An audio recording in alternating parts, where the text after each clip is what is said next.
अस्सलाम वालेकुम दोस्तों, कैसे आप? उम्मीद करता हूँ आप सब ठीक होंगे, खैरियत से होंगे, मज़े में होंगे और अच्छी ट्रेडिंग कर रहे होंगे। तो दोस्तों आज मैं फोरकास्ट करने वाला हूँ यूरो यूएसडी का। तो दोस्तों आप देख सकते हैं यूरो यूएसडी की मैंने सारी की सारी ट्रेड्स ली हुई हैं।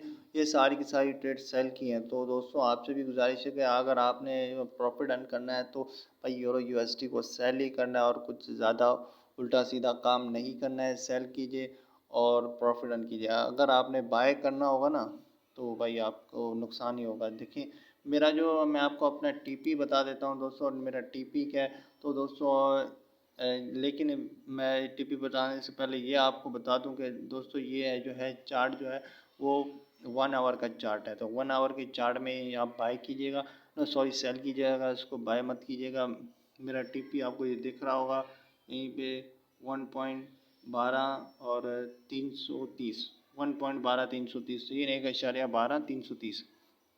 तो ये है मेरा टीपी है। तो आपने यहाँ से बिल्कुल ये टॉप पे अपने अब इसको नीचे ही जाना है। तो ये देखो बार बार इसने आने की कोशिश की लेकिन जा नहीं पा रहा था। अब ये इंशाल्लाह इससे नीचे ही जाएगा। तो आपसे गुजारिश है इसको बिल्कुल सेल कीजिए, आँख बंद करके। अल्लाह हाफ़िज़।